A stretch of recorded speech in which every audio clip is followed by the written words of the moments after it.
இன்றே டவுன்லோட் செய்து உங்கள் ஃபேவரட் ஷோக்களை என்ஜாய் பண்ணுங்க. நட்சத்திராவுடைய பர்த்டே பார்ட்டிக்கும் வன விருந்துக்கும் அவன் வந்திருக்கான்னா அதெல்லாம் இவளுக்காக தானே எனக்கு இப்பதாம்மா புரிஞ்சுது. கரெக்டா சொன்ன சித்தி.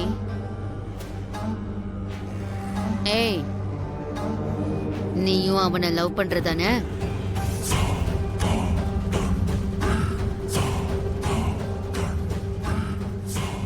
உங்ககிட்ட இதெல்லாம் சொல்லணுங்கிற அவசியம் எனக்கு இல்ல.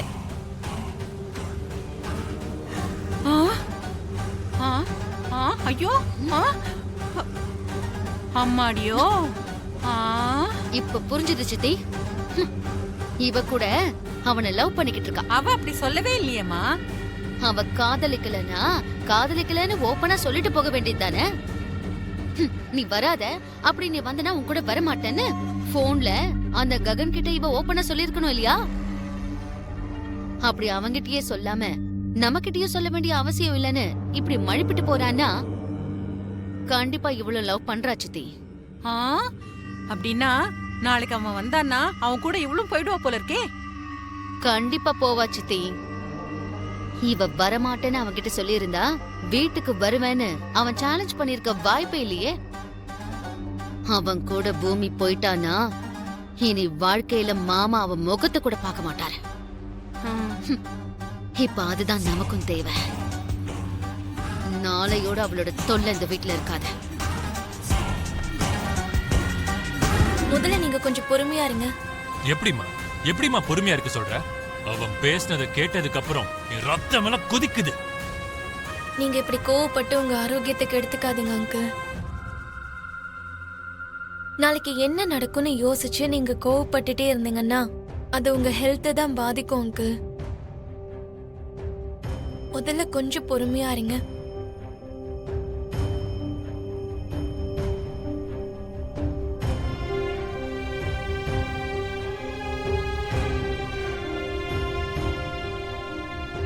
எனக்காக இந்த அளவுக்கு அக்கறையா நீ பேசுறதுனால தானம்மா உன்னை அந்த கடவுள் கொடுத்த வரமா நினைக்கிறேம்மா.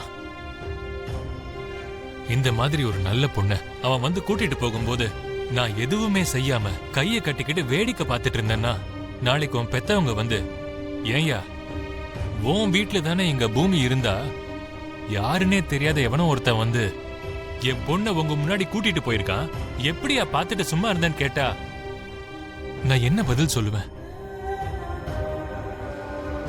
அதுக்குதான் உன் விஷயத்துல நான் இவ்வளவு சீரியஸா இருக்கேன்.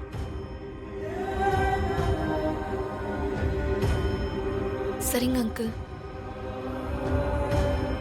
பொறுமையா இருக்கிறதுக்கு நீங்க முயற்சி பண்ணுங்க. நீ என்கிட்ட ஏதோ பேசணும்னு சொன்னியம்மா. அது ஒண்ணும் இல்ல அங்கிள்.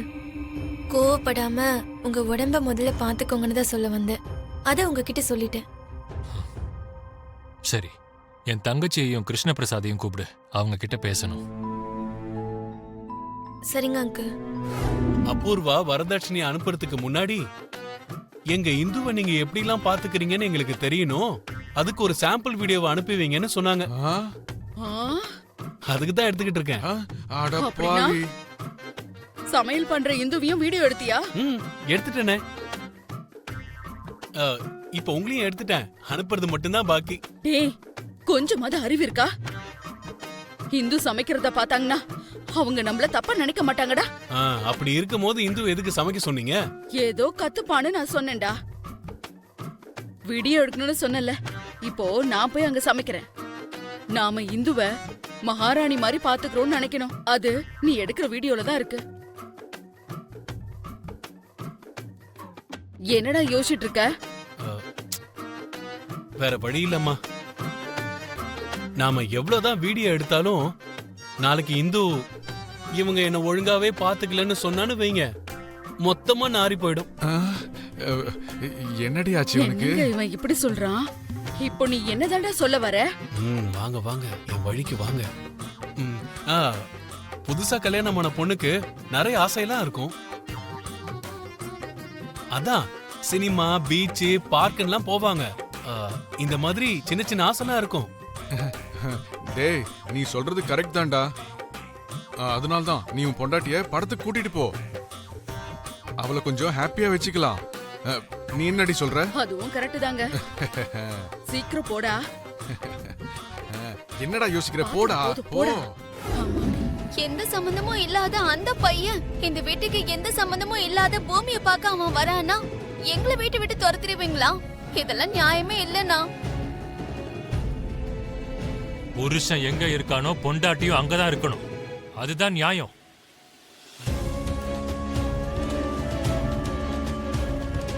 நாளைக்கு உன்னோட புருஷன் அவனை காப்பாத்தணும்னு நினைச்சான்னா அதுக்கப்புறம் நீங்க இந்த வீட்டை விட்டு போறது உறுதியாயிடும்.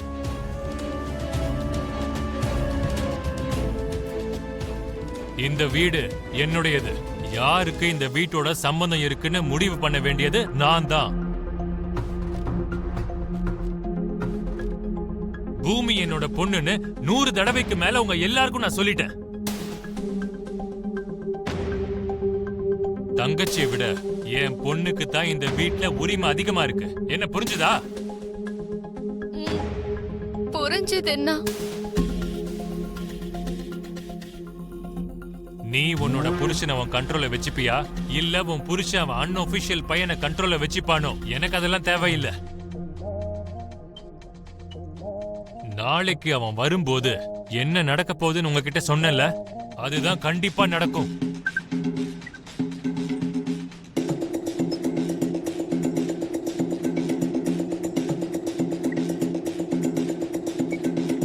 நீங்க போலாம்.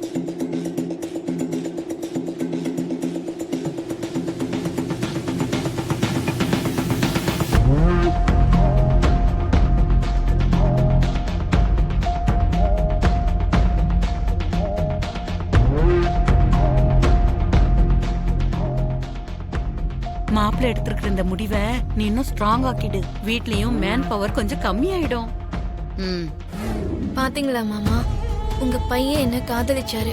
நானும் அவர்கிட்ட காதலிக்கிறேன்னு சொல்லாததுனால அதோட விளைவு இப்ப இவ்ளோ தூரம் வந்திருக்கு.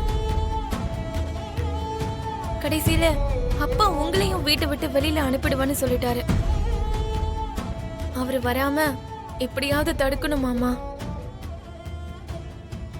நீங்க தான் ஏதாவது செஞ்சு அவரை தடுக்கணும். பூமி, அவனை தடுக்க ஒரே ஒரு வழி மட்டும்தான் இருக்கு. நீ அவனை காதலிக்கலன்னு சொல்லிடு.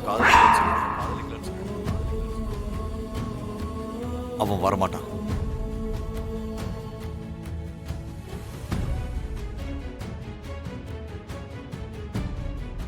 மாமா, நீங்க என்ன பேசுறீங்க? அப்படின்னா ஒரேடியா உங்க பையன் மேல நான் வச்சிருக்கிற காதல மறந்துட சொல்றீங்களா? காதலுக்கு எதுக்குமே அழிவில்லப்பா. நம்பிக்கையை விட்டுறாத. காதலிக்கிறவங்களை மறக்கிறதே கஷ்டம். அப்படி இருக்கும்போது உன் காதலையே மறந்துட நான் எப்படி சொல்லுவேன்?